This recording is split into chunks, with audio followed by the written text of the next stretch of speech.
നമസ്കാരം.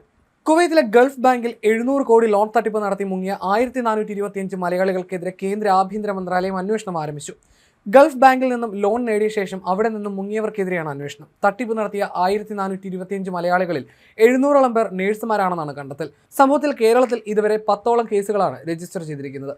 കേസുമായി ബന്ധപ്പെട്ട വിവരങ്ങൾ തേടിയാണ് കേന്ദ്ര ആഭ്യന്തര മന്ത്രാലയ ഉദ്യോഗസ്ഥർ കൊച്ചിയിലെത്തിയത്. ദക്ഷിണ മേഖല ഐജിയുടെ നേതൃത്വത്തിൽ അന്വേഷണം നടക്കുന്നതിനിടയിലാണ് കേന്ദ്ര ആഭ്യന്തര മന്ത്രാലയം വിഷയത്തിൽ ഇടപെടുന്നത്. കൊച്ചിയിലെത്തിയ ഉദ്യോഗസ്ഥർ ബാങ്ക് അധികൃതരുമായി ബന്ധപ്പെട്ട് വിശദാംശങ്ങൾ തേടിയിട്ടുണ്ട്. എറണാകുളത്തും കോട്ടയത്തുമാണ് കേസുകൾ രജിസ്റ്റർ ചെയ്തിരിക്കുന്നത്.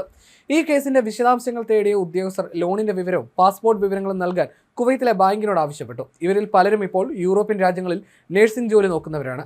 ബാങ്ക് ബോർഡ് യോഗം ചേർന്നതിന് ശേഷം മാത്രമേ വിവരങ്ങൾ കൈമാറുകയുള്ളൂ. കൂടുതൽ പരാതികൾ കേരളത്തിലെത്തുമ്പോൾ നൽകാമെന്നാണ് ബാങ്ക് അധികൃതർ വ്യക്തമാക്കുന്നത്. ബാങ്ക് തട്ടിപ്പുമായി ബന്ധപ്പെട്ട് കുവൈത്തിലെ ഗൾഫ് ബാങ്ക് അധികൃതർ കേരളത്തിലെത്തിയപ്പോഴാണ് തട്ടിപ്പിന്റെ ചുരുളഴിയുന്നത്. കുവൈറ്റിലെ മിനിസ്ട്രി ഓഫ് ഹെൽത്തിൽ നഴ്സായി ജോലി നോക്കിയിരുന്ന 700ഓളം പേർ കുറ്റാരോപിതരാണ്. ഗൾഫ് ബാങ്കിനെ കബളിപ്പിച്ച് 700 കോടി തട്ടിയാണ് മലയാളികൾ മുങ്ങിയത്. 50 ലക്ഷം മുതൽ 2 കോടി രൂപ വരെയാണ് പലരും ലോൺ എടുത്തത്. കുവൈറ്റ് വിട്ട പലരും പിന്നീട് മറ്റു രാജ്യങ്ങളിലേക്ക് ചേക്കേറി. ഒരു മാസം മുൻപാണ് കേരളത്തിൽ ഗൾഫിൽ നിന്ന് ബാങ്ക് തട്ടിപ്പിന്റെ കഥയുമായി ബാങ്ക് അധികൃതർ എത്തിയത്.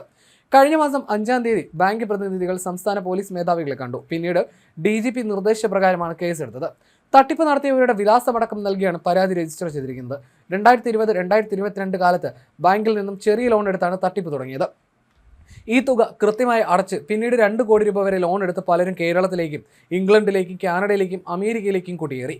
നിലവിൽ കേരളത്തിൽ രജിസ്റ്റർ ചെയ്ത കേസുകൾ ക്രൈംബ്രാഞ്ചിന് കൈമാറിയിട്ടുണ്ട്. തുടർന്ന് എറണാകുളം, കോട്ടയം ജില്ലാ വിഭാഗങ്ങളായിരിക്കും കേസ് അന്വേഷിക്കുക. ബാങ്കിനെ കബളിപ്പിച്ചു എന്ന് വ്യക്തമായതിന്റെ അടിസ്ഥാനത്തിൽ നിലവിൽ എറണാകുളം, കോട്ടയം എന്നീ ജില്ലകളിലെ ആളുകൾക്കെതിരെയാണ് കേസെടുത്തിരിക്കുന്നത്. സംഭവത്തിന്റെ ഇടനിലക്കാരായി ആരെങ്കിലും പ്രവർത്തിച്ചിട്ടുണ്ടോ എന്ന കാര്യവും പോലീസ് അന്വേഷിക്കും. കുവൈത്തിലെ ഗൾഫ് ബാങ്കിൽ നിന്നും വായ്പയെടുത്ത് മുങ്ങിയ മലയാളികളെല്ലാം കുവൈത്തിലെ സർക്കാർ സർവീസിലെ ജീവനക്കാരാണെന്നാണ് വിവരം. ഇതിനു പുറമെ മിനിസ്ട്രി ഓഫ് ഹെൽത്തിൽ ജീവനക്കാരായിരുന്ന 700ഓളം മലയാളി നഴ്സുമാരാണ് ഗൾഫ് ബാങ്ക് കുവൈത്തിനെ ചതിച്ചു മുങ്ങിയത്. സർക്കാർ ജീവനക്കാർക്ക് ഉയർന്ന ശമ്പളമായതിനാൽ എളുപ്പത്തിൽ വായ്പ ലഭിക്കുമെന്നതായിരുന്നു പ്രതികൾക്ക് നേട്ടമായത്. ആദ്യം തട്ടിപ്പ് നടത്തിയവർ വഴി പഴുത് മനസ്സിലാക്കി കൂടുതൽ മലയാളികൾ ബാങ്കിനെ പറ്റിച്ചുവെന്നാണ് പോലീസും ബാങ്ക് അധികൃതരും സംശയിക്കുന്നത്. തട്ടിപ്പിൽ 1425 മലയാളികൾ ഉള്ളതിനാൽ ഇടനിലക്കാരുടെ സാന്നിധ്യവും ബാങ്ക് സംശയിക്കുന്നുണ്ട്. തട്ടിപ്പ് നടത്തിയവർ ആദ്യം ബാങ്കിൽ നിന്ന് ചെറിയ തുക വായ്പ എടുത്തിരുന്നു. ഗൾഫിൽ ജോലി രേഖകളടക്കം ബാങ്കിന് സമർപ്പിച്ച് നേടിയ വായ്പ ഇവർ കൃത്യമായി അടച്ചു. ഇതിലൂടെ ക്രെഡിറ്റ് സ്കോർ ഉയർന്നപ്പോൾ വലിയ തുക വായ്പ എടുത്ത് ഇവിടെ നിന്നും മുങ്ങിയെന്നാണ് കരുതുന്നത്. 50 ലക്ഷം മുതൽ 2 കോടിയിലേറെ രൂപയാണ് ഓരോരുത്തരും വായ്പ എടുത്തിരിക്കുന്നത്. വായ്പ ലഭിച്ച ശേഷം ഇവരെല്ലാം കേരളത്തിലേക്കും വിദേശ രാജ്യങ്ങളിലേക്കും കടന്നുവെന്നാണ് ഇപ്പോൾ മനസ്സിലായിരിക്കുന്നത്. വായ്പാ തിരിച്ചടവ് മുടങ്ങിയതോടെ പരിശോധിച്ച് ബാങ്ക് അധികൃതർ പറ്റിച്ചവരിൽ മലയാളികളുടെ എണ്ണക്കൂടുതൽ കണ്ട് വിശദമായ അന്വേഷണം നടത്തി. പിന്നീട് വായ്പ നേടിയവരുടെ വിലാസവും ബാങ്ക് രേഖകളും സഹിതം ഇവർ കേരള പോലീസിന് പരാതി നൽകുകയായിരുന്നു.